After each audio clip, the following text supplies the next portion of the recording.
Nggak apa-apa antum di bawah?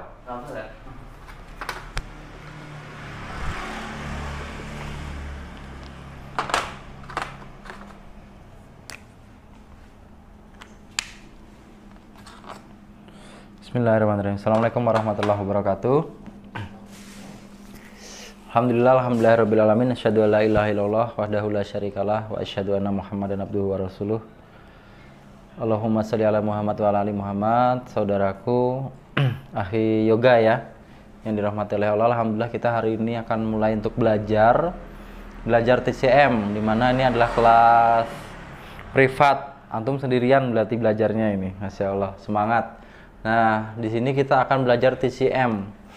Kalau kemarin antum bilang pengen belajar akupuntur, tapi saya nggak kasih antum belajar akupuntur, tapi saya kasih antum belajar TCM. TCM itu adalah tradisional Chinese medicine.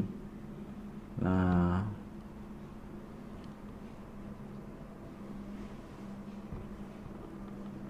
atau apa ada dalam bahasa Indonesia kita menyebutnya sebagai pengobatan tradisional Cina ini ya, atau Tiongkok. Nah, Tiongkok.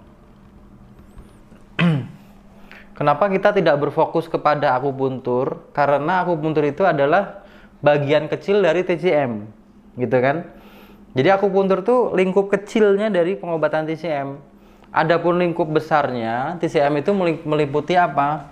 Meliputi diagnosa. Nah, kemudian meliputi tindakan terapi. Gitu. Diagnosanya menggunakan apa nanti? Diagnosanya nanti menggunakan anamnesa. Anamnesa itu apa? Wawancara atau tanya jawab gitu kan. Kemudian menggunakan lidah, kemudian nadi. Jadi pegang nadi orang aja kita tahu dia sakit apa. Bisa gitu ya. Nanti antum belajar, pulang ke Mesir insya Allah jadi tabib. Insya Allah ya. Lihat lidah orang kita bisa tahu apa yang terjadi di dalam tubuhnya. Dengan melihat wajahnya kita bisa tahu apa yang terjadi pada orang tersebut. Dengan memegang nadinya kita tahu organ apa yang bermasalah. Nah, lalu ada tindakan terapi. Tindakan terapinya meliputi apa? Meliputi akupuntur,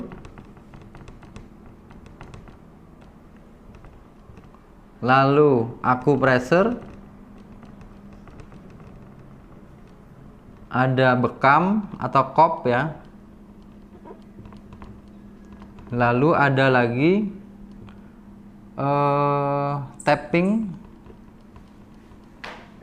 kemudian ada moxibusi. Nah ini dan lain-lain. Ada nanti tambahan lagi misalnya terapi warna. Terapi warna. Nah ini yang akan kita pelajari selama 3 hari ke depan, insya Allah ini sebanyak ini. Tetapi nggak usah khawatir, nggak usah minder apakah saya mampu. Insya Allah mampu, karena kita akan memberikan keilmuan yang benar-benar antum butuhkan gitu. Sebab kenapa kita belajar akupuntur, kenapa akupressure, kenapa bekam, kenapa ada tapping, kenapa pakai moxibusi dan terapi warna? Karena nanti ke semua tindakan terapi ini itu area kerjanya sama. Area kerjanya di mana? Di meridian. Kita menyebutnya dengan meridian tubuh. Nah, ini. Itu adalah area kerja kita nanti.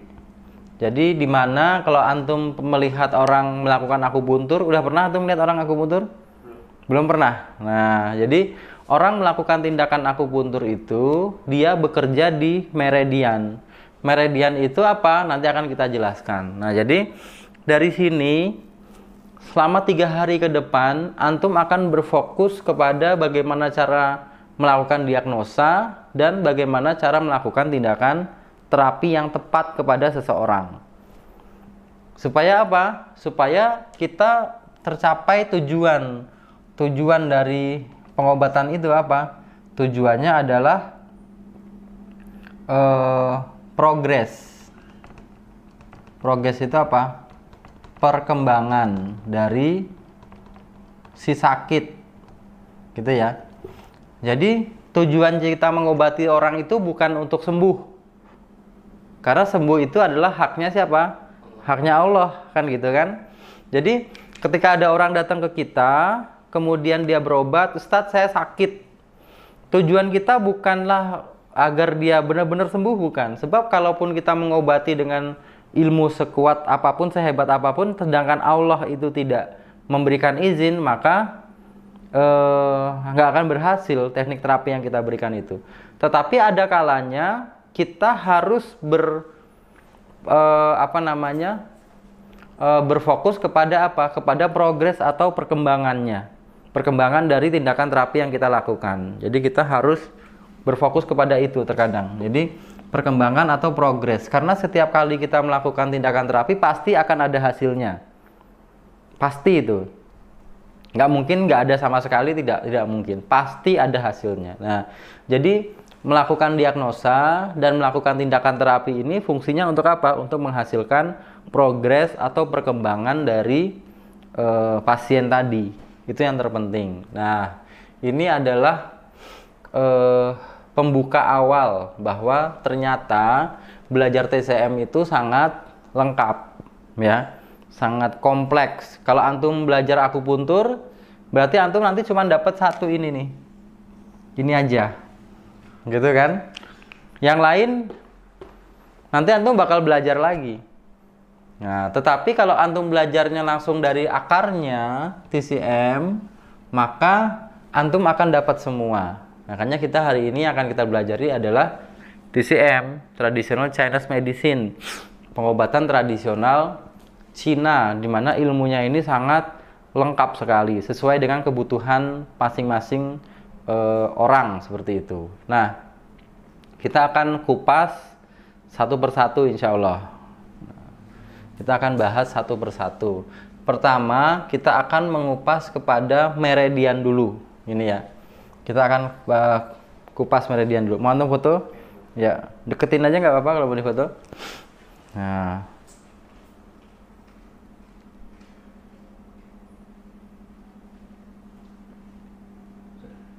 ini ya. Jadi kita akan berbicara tentang meridian dulu. Kenapa meridian? Sebab akar dari semua permasalahan tubuh nanti adanya di meridian. Di ruang konsultasi ada patung, coba antum ambilin. Minta tolong antum ambilin. Nah, patung yang kecil itu tuh.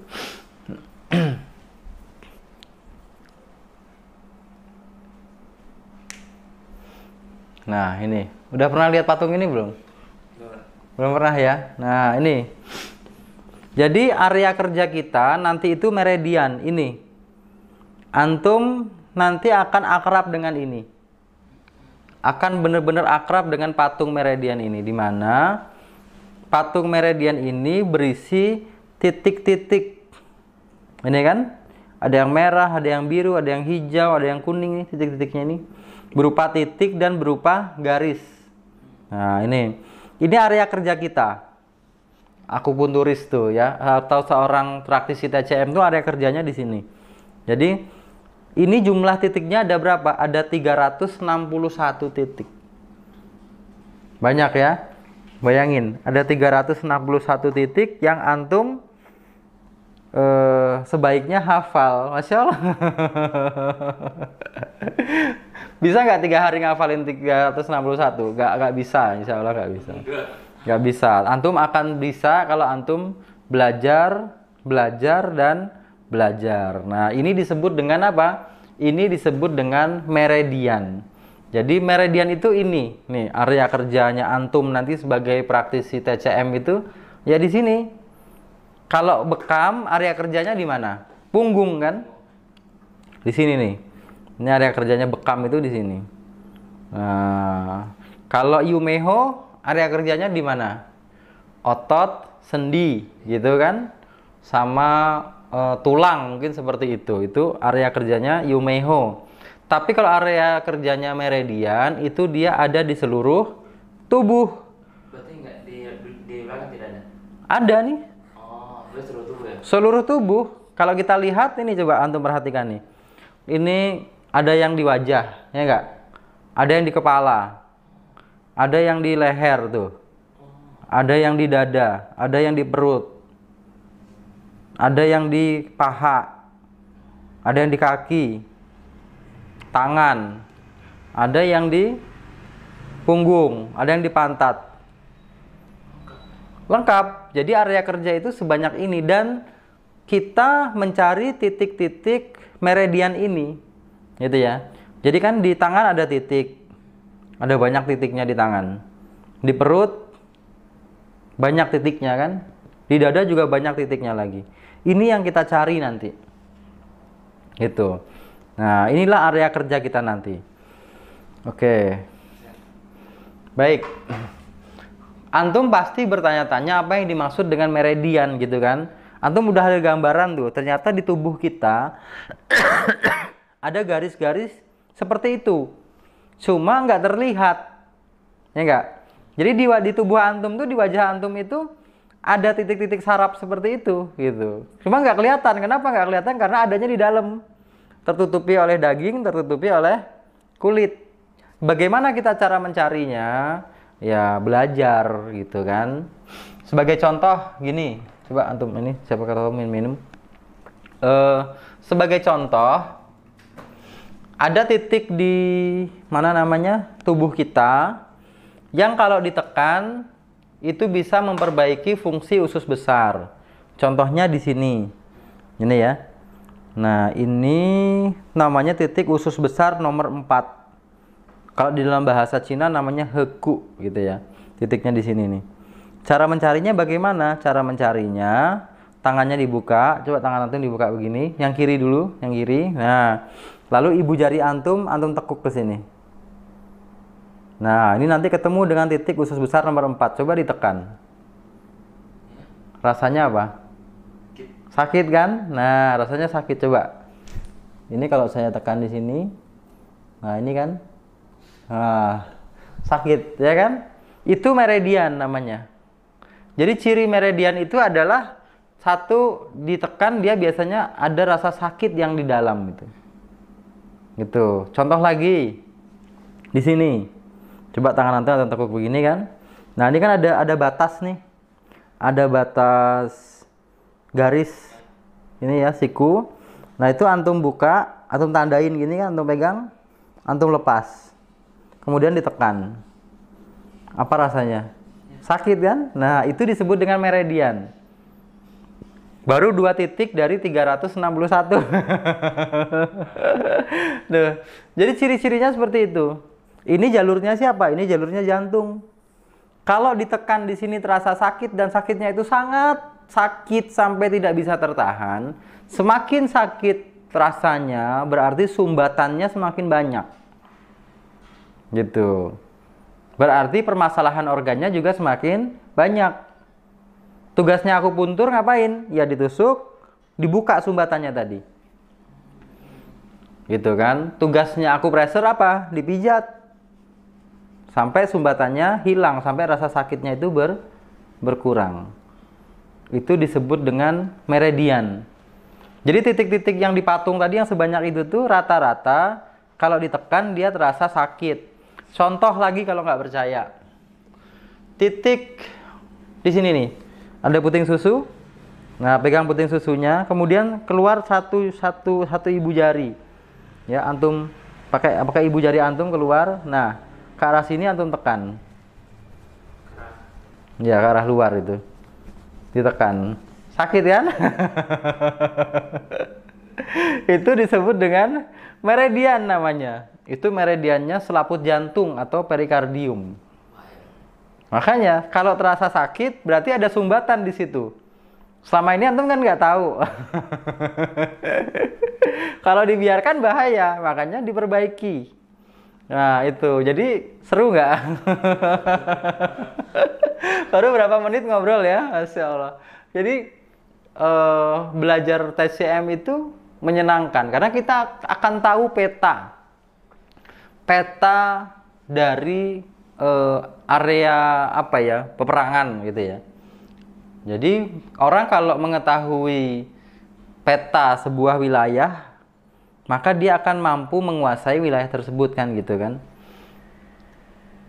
Begitu juga dengan tubuh, kalau kita tahu peta tubuh kita, paham itu tuh, nah maka kita akan mudah untuk menguasai atau mengatasi segala permasalahan pada tubuh. Kita akan tahu, oh di sini yang bermasalah, ini yang bermasalah, ini yang bermasalah, ini yang bermasalah, ini yang diperbaiki, caranya seperti ini.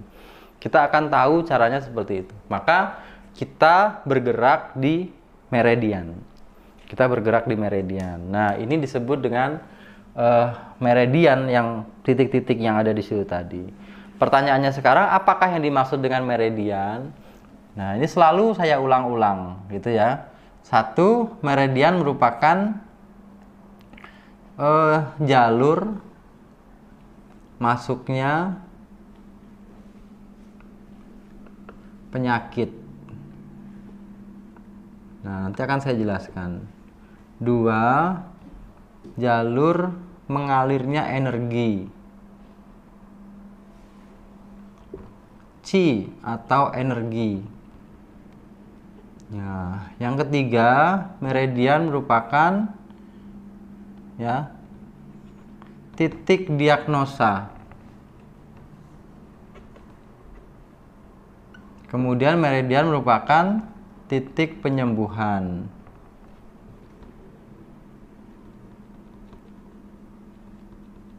Nah, ini adalah meridian. Nah, karena antum masih benar-benar awam, maka saya akan jelaskan benar-benar pelan-pelan gitu ya. Jadi meridian merupakan jalur masuknya penyakit ke dalam tubuh. Nah, antum harus tahu dulu meridian ini letaknya di mana gitu ya. Di mana letak meridian? Nah, letaknya ada di mana? Karena meridian ini tidak terlihat oleh mata. Dia berbeda dengan struktur kulit, beda dengan struktur otot, berbeda dengan struktur saraf, berbeda dengan struktur tulang, dengan sumsum berbeda. Karena yang namanya kulit, yang namanya rambut, yang namanya saraf, otot, itu kelihatan nggak? Bisa nggak dilihat? Bisa, bisa kan? Dibedah orang misalnya orang dibedah. Dibedah badannya, dikasih tahu sama dokternya, ini yang namanya otot, ya kan? Ini namanya daging, ini namanya kulit, ini namanya epidermis, kelihatan semua di situ. Ini namanya tulang, ini namanya tendon, ini namanya saraf, terlihat semua di situ. Artinya itu bisa terlihat oleh mata, tetapi meridian tidak terlihat oleh mata karena itu adalah jalur maya. Ini ya. Jadi meridian ini adalah jalur maya yang tidak terlihat oleh mata, tetapi bisa dirasakan dengan cara dipijat tadi contohnya. Dia bisa dirasakan. Nanti kalau ditusuk pakai jarum akupuntur, dia akan terasa kesetrum. Jadi jarumnya tuh masuk ke tubuh tuh terasa nyetrum gitu. Belum pernah beli akupuntur kan? Nanti ngerasain. Nah, letaknya di mana? Letak meridian adalah di bawah kulit. Nah, gini ya. Jadi letak meridian itu adalah di bawah kulit. Jadi dia terletak di bawah kulit dengan kedalaman tertentu. Gitu. Jadi kedalaman meridian nanti kita ukur dengan ukuran apa? Cun namanya.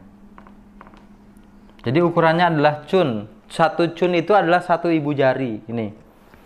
Jadi satu cun itu nanti satu ibu jari. Jadi nanti kalau saya bilang satu cun, berarti satu cun adalah satu ibu jari, gitu ya. Nah, satu cun adalah satu ibu jari. Jadi ukuran mengukur kedalaman meridian itu nanti menggunakan cun. Karena setiap meridian nanti ukurannya berbeda. Contoh, kedalaman ini tadi itu adalah 1 cun. Jadi ketika antum menusuk jarum ke dalam, itu kedalaman jarumnya itu kira-kira segini masuknya. Lebar ya. Ya, 1 cunnya siapa? 1 cunnya pasien. Jadi bukan 1 cunnya terapis, tapi 1 cunnya pasien. Kalau pasien antum orang Mesir gede-gede nggak? Iya. Gede-gede kan? Berarti cunnya besar-besar mereka itu. Antum pakai jarum 1 cun mungkin kurang gitu ya. Jempolnya gede-gede nggak? Oh, gede-gede kan? Nah, itu. Jadi ukuran cun itu diukur berdasarkan cunnya pasien. Cunnya pasien. Jadi kalau antum misalnya di sini kita orang Indonesia pakai 1 cun itu bisa nusuk ke dalam tuh. Orang Mesir mungkin 1,5 cun karena badannya lebih tebal kan seperti itu. Nah, jadi patung ini nih, nah titik-titik ini penusukannya tiap titik itu berbeda. Ada yang ditusuk dangkal, ada yang ditusuk dalam. Contoh di paha. Paha ini ketika antum nusuk di paha itu harus dalam penusukannya. Kenapa? Karena tebel paha itu kan. Nanti ketika antum nusuknya di pergelangan tangan, nggak boleh dalam-dalam karena tangan itu kan isinya tulang di sini kan. Nah, kalau antum nusuk dalam maka nanti akan robek saraf ataupun pembuluh darahnya, dia akan pecah, berbahaya. Kemudian kalau di punggung penusukannya nanti harus miring. Ada cara-caranya. Nanti kita akan belajar pelan-pelan insya Allah. Ini menusuk di pantat misalnya. Pantat kan ada meridiannya juga nih. Pantat tuh tebel ini, berarti penusukannya dia harus dalam. Nanti ukuran jarum berbeda-beda, insya Allah akan kita pelajari. Nah itu, jadi akan ada perbedaan. Nah ini teman-teman yang di rumah, yang melihat video ini, saya informasikan bahwa hari ini ada teman kita belajar dari Lombok ya, dari Lombok, yang mana beliau kuliah di Mesir. Nah, kuliah di Mesir, jadi terapis di sana dan hari ini privat untuk belajar TCM akupuntur, gitu teman-teman. Jadi jangan mau kalah. Masya Allah, kita punya alumni di Mesir. Ada di Afrika juga ada kita alumni. Ada alumni di Afrika. Nah, di Hong Kong banyak ya, di Hong Kong banyak. Kemudian di Malaysia, Singapura juga ada. Tapi kalau Mesir baru antum, seingat saya ini. Dari kota mana antum? Di Madinah, Batin, Kairo. Kairo. Wah, orang Kairo, Masya Allah. Nah, Kairo ya. Baik. Ini kita lanjutkan sekarang. Jadi meridian letaknya ada di bawah kulit. Kedalaman meridian diukur berdasarkan apa? Ukuran cun. Ukuran ibu jari. Ibu jarinya siapa? Ibu jarinya pasien. Nanti setiap orang itu kedalaman cunnya bisa sama, bisa berbeda. Dari mana antum tahu ini sekian cun, ini sekian cun? Di buku coba. Nah ini buku babon akupuntur. Teman-teman yang di rumah yang pengen belajar akupuntur TCM, rujukan kita ini. Nah ini contoh antum baca nih. Nah ini ya. Nah di sini nih. Ini ya, ada tulisannya BL18 Kansu. Tegak lurus atau miring ke bawah 0,5 sampai 0,8 cun. Nah, jadi ada aturannya di situ penusukannya. Jadi ada aturannya. Seberapa dalam antum harus menusuk di sini ada. Nah, ini kemudian titik-titik lain misalnya kita ambil di titik lain ini ya. Nah, nanti di sini ada miring 0,5 sampai 0,7 cun. Nah, gitu kan. Jadi setiap titik itu ada aturannya. Seberapa dalam antum harus nusuk itu ada aturannya di situ. Nggak asal. Akan tetapi tadi seperti saya bilang, dilihat dengan siapa kita sedang bertindak kan gitu kan. Kalau kita ketemu pasien kita kurus, otomatis penusukannya pun nanti nggak boleh dalam. Tapi kalau pasien kita gemuk, gendut misalnya, nah itu penusukannya bisa dalam. Karena kenapa? Karena kita mengikuti dari ukuran atau postur badan pasiennya itu masing-masing. Ya, jadi seperti itu. Jadi Masya Allah. Jadi ini adalah meridian. Nah, meridian yang ada di bawah kulit ini, satu, dia merupakan jalur masuknya penyakit. Penyakit di dalam tubuh masuk melalui meridian. Jadi ini nih misalnya penyakit apa yang dimaksud gitu ya. Nah kan penyakit apa yang dimaksud? Penyakit yang berupa apa? Patogen. Patogen itu adalah angin gitu kan. Nah, pernah dengar masuk angin nggak? Sering ya. Kalau orang masuk angin itu yang dirasain apa? Badan berat, ya kan? Pusing. Apalagi pilek, batuk, itu kan bagian dari masuk angin ya. Nah, jadi jalur masuknya penyakit yang berupa angin ke dalam tubuh atau berupa patogen ke dalam tubuh. Patogen nanti ada penjelasan angin, dingin, lembab, kering dan lain sebagainya. Tapi saya akan sampaikan dulu di sini bahwa patogen itu adalah berupa angin seperti itu supaya antum paham, mudah untuk memahaminya. Jadi merupakan jalur masuknya penyakit. Penyakit masuk ke sini. Nah, ini ya. Penyakit itu masuk ketika orang terpapar oleh angin. Gitu kan? Kita kan setiap hari itu bersapa dengan angin ya. Kemanapun kita pergi. Antum tadi ke sini naik apa? Naik Grab ya. Naik Grab, naik motor kan? Kena angin nggak? Kena. Kita tadi ke masjid, kena angin nggak? Kena. Di dalam ruangan ini kena angin nggak? Kena. Sehingga angin itulah yang menghantarkan penyakit masuk ke dalam tubuh. Gitu. Makanya disebut dengan apa? Jalur masuknya penyakit yang berupa patogen, yaitu angin. Sebab angin itu berhembus membawa apapun yang disentuhnya.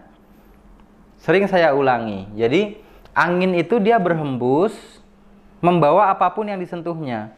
Contoh, ketika ada daun jatuh, ya kan? Daun jatuh nih. Kena angin. Kebawa nggak daunnya? Kebawa. Ada angin puting beliung, gitu kan? Ada angin puting beliung. Puting beliung itu dia akan membawa apapun yang dia sentuh. Jadi kalau di situ ada sampah, dibawa sampah, ada rumah, dibawa rumah sama dia. Ada genteng, dibawa genteng, ada binatang, dibawa binatang sama dia. Nah, jadi apapun yang disentuh oleh angin puting beliung tadi akan terbawa. Begitu juga dengan angin yang antum rasakan sekarang, yang kita rasakan sekarang, yang antum rasakan di luar, dia berhembus membawa materi apa yang dia sentuh. Kalau dia membawa virus, ya masuklah virus ke dalam tubuh kita kan. Kalau dia membawa bakteri, masuklah bakteri ke dalam tubuh. Makanya angin itu musuh kita. Kalau dia membawa penyakit, nah masuklah penyakit itu ke dalam tubuh kita. Makanya merupakan jalur masuknya penyakit. Angin berhembus, menerpa kulit, masuk ke dalam meridian. Oh, berarti nggak harus pakai masker. Maksudnya bisa masuk ke kulit segala macam bisa. Bisa bisa masuk ke kulit. Karena patogen itu dia masuk melalui meridian gitu. Selama fisik kita kuat, energi kita bagus, imunitas kita kuat, maka daya tahan tubuh kita kan kuat kan. Makanya yang terpenting di dalam masa pandemi kayak gini apa? Imunitas yang kuat gitu. Karena ketika imunitas kita kuat, otomatis virus, bakteri, penyakit itu dia nggak akan mampu untuk merusak atau masuk ke dalam tubuh kita. Nah itu, jadi meridian merupakan jalur masuknya penyakit. Jadi penyakit itu masuknya ke sini, gitu. Yang kedua merupakan jalur mengalirnya qi atau energi. Jadi energi kita dialiri melalui meridian. Makanya nanti ada sumbatan pada meridian, istilahnya gitu ya. Jadi meridian tersumbat. Nah, Apanya yang tersumbat? Yang tersumbat adalah qi atau energinya. Nah, gini. Itu. Jadi meridian ini kan berupa garis, berupa jalur ya. Coba antum perhatikan nih. Nih kan? Kenapa patungnya itu dia ada titik, ada garis? Karena sejatinya meridian itu adalah berupa jalur dia. Nih. Berupa garis gini nih. Nah. Gini kan? Berupa garis dia sebenarnya. Nih, berupa garis begini. Tetapi ada titik-titiknya. Titik-titik ini apa? Titik-titik ini adalah tempat di mana meridian itu tersumbat. Pernah melakukan perjalanan kan? Misal dari perjalanan dari sini ke Jakarta gitu. Masuk tol misalnya, antum masuk tol nih. Dari sini keluar tol Tangerang, nanti masuk ke Kebonjeruk, masuk lagi ke Jakarta misalnya kan. Kira-kira sepanjang tol itu apakah jalurnya itu lolos, lancar terus, apa bakal ada macet di situ? Kadang-kadang macet kan, kadang-kadang macet, kadang-kadang lancar. Tapi kalau di Jakarta banyak macetnya kan gitu. Nah, kalau meridian itu, jadi meridian itu antum ibaratkan jalan tol tadi deh, gitu ya. Antum ibaratkan jalan tol tadi. Jadi jalan tol itu kalau antum sedang longgar, kosong, lancar perjalanan, ya kan? Dari sini Jakarta tuh paling 40 menit sampai, gitu kan? Kalau kosong, ya kan? Tidak ada macet sama sekali, gitu. Lancar perjalanan, hush, sebentar sampai. Nggak terasa, ngebut 120, 140 km per jam tuh nggak terasa kalau kosong itu jalan tol. Tapi kalau sedang tersumbat oleh macet, bisa 2 jam sampai Jakarta. Gitu kan? Kenapa? Karena ada kemacetan gitu. Paham nggak? Karena ada kemacetan. Meridian itu juga begitu. Nih. Ya kan? Dia kan berupa jalur nih, berupa jalan tol nih. Nah, berupa jalur begini kan. Kalau semuanya ini lancar, sehat orang gitu. Tapi ketika dia tersumbat, maka itu yang disebut dengan sakit. Di mana dia tersumbat? Tersumbatnya itu di titik-titik ini nih. Nah, jadi kan ada titik-titik kayak gini nih. Nah, dia tuh tersumbatnya di sini. Tugas kita nyariin di mana dia tersumbat. Hayo. Berat ya tugasnya. Tugas kita adalah mencari di mana dia tersumbat. Ibarat jalan tol tadi, Pak Polisi itu tugasnya dia ngatasin kemacetan itu, gitu loh. Gimana supaya nggak macet, polisi ngapain? Ya, dibuat jalurnya supaya lebih lancar lagi, mungkin dibuat 2 jalur, gitu kan? Atau mungkin dia cari penyebabnya kenapa bisa macet, mungkin ada kecelakaan, mungkin ada apa di situ kan sehingga macet. Kalau ada kecelakaan berarti ya udah, berarti kendaraannya diangkut, nanti lancar lagi perjalanan. Tugas kita sebagai akupunturis adalah mencari di mana macetnya itu di mana. Gitu. Makanya disebut dengan apa? Jalur mengalirnya qi atau energi, dan permasalahannya adalah ketika qi dari atau energi dari meridian itu dia tersumbat.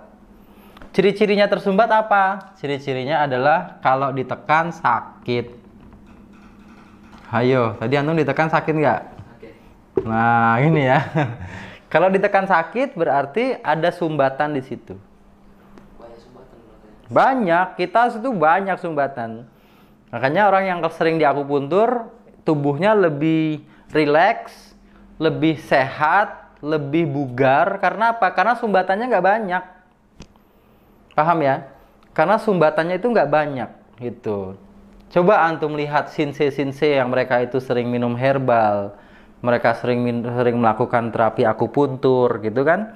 Dia terlihat lebih sehat dari orang lain. Kenapa? Karena sumbatan energinya itu tidak banyak. Sebab mereka tahu, oh di sini tersumbatnya, mereka akupuntur. Pilek dikit, oh paru-paruku sedang tersumbat, diambil jarum akupuntur, ditusuk sama dia. 20 menit, dicabut, lancar lagi energinya. Gitu kan? Misal lagi sakit lambung, aduh kok perut kembung, nggak enak, nggak nyaman rasanya. Diambil jarum sama dia, ditusuk di jalur meridian lambung misalnya. Nah, jadi diperbaiki itu. Ditusuk 20-30 menit, dicabut, lancar lagi, sembuh kembungnya. Sesederhana itu cara kerjanya akupuntur gitu kan. Gitu makanya di sini adalah tempat mengalirnya energi atau chi. Yang ketiga, titik meridian merupakan titik diagnosa. Apa yang dimaksud dengan titik diagnosa? Titik diagnosa itu artinya kita mendiagnosa kelemahan organ itu dengan meridian. Apa? Mendiagnosa kelemahan organ. Nah, dengan meridian. Jadi kelemahan organ kita diagnosa dengan meridian tadi. Dengan cara apa? Dengan cara ditekan atau ditusuk atau diraba, gitu kan? Dengan cara meraba gini kan kita tahu, oh ini sakit. Oh berarti ini nggak beres, gitu kan? Contoh antum coba di sini nih. Nah ini perut ibu jari, ini perut ibu jari kan? Nah di sini ada batas hitam putih. Nah itu antum pijat pakai ini nih. Pakai tulang ibu jari itu, apa rasanya? Sakit ya, terasa ya. Nah ini titik paru-paru kan di sini. Tuh. Masya Allah, sakit ya? Hah? Sakit banget. Nah, banyak sumbatannya di situ tuh, di tubuh antum itu. Antum harus sering-sering akupuntur. Maaf, Zat. Ini kan bekam juga termasuk ICM ya? Iya. Berarti dengan jalur meridian kita bisa membekam? Bisa. Antum selama ini taunya bekam itu cuma di punggung. Seluruh tubuh bisa dikop. Selama itu ada titik meridian? Selama ada titik meridiannya. Boleh. Di dada, di perut, di paha, semua boleh. Selama itu masih meridian. Udah paham berarti antum ini. Berarti antum sudah paham cara kerjanya meridian seperti apa, gitu kan? Jadi selama itu adalah meridian, bisa dikop, bisa dikeluarkan darah. Cuma permasalahannya kapan dia harus dikop, kapan dia harus diakupuntur, kapan dia harus dimoksibasi, kapan dia harus diakupresur, itu yang antum harus tahu. Gitu. Jadi artinya begini, artinya tidak semua orang itu layak dilakukan akupuntur. Tidak semua orang layak dilakukan bekam. Gitu. Tidak semua orang layak dilakukan moksibusi, penghangatan itu. Tidak semua. Ada kalanya orang itu nggak boleh diakupuntur tapi bagusnya dibekam. Ada kalanya orang nggak boleh dibekam tapi bagusnya justru diakupuntur. Kapan itu akan terjadi? Ya ini yang akan kita pelajari nanti insya Allah. Jadi seperti itu. Nah, jadi merupakan titik diagnosa. Yang keempat adalah titik penyembuhan. Jadi ya tadi di kop, di akupuntur, di akupresur gitu kan. Jadi meridian ini lengkap. Penyakit masuknya ke situ, tersumbatnya di situ, didiagnosanya di situ, disembuhkannya di situ. Itu yang disebut dengan meridian. Nah, ini untuk menghafal 361 titik meridian ini berarti kalau setahun itu ada 365 hari, sehari ngafalin 1 titik. Itu Masya Allah. Nah, ini ya. Ini yang disebut dengan meridian itu seperti itu. Singkatnya seperti itu. Jadi, dengan memahami meridian, insya Allah kita bisa memahami area kerja kita. Jadi, di mana kita bekerja, kita ternyata sebagai seorang akupunturis atau praktisi TCM, kita bekerjanya di mana? Di meridian. Jadi itu. Jadi kita bekerjanya di meridian tubuh. Nah ini malam ini intinya adalah meridian. Jadi kita akan mempelajari meridian lebih dalam lagi insya Allah. Ya silahkan antum foto.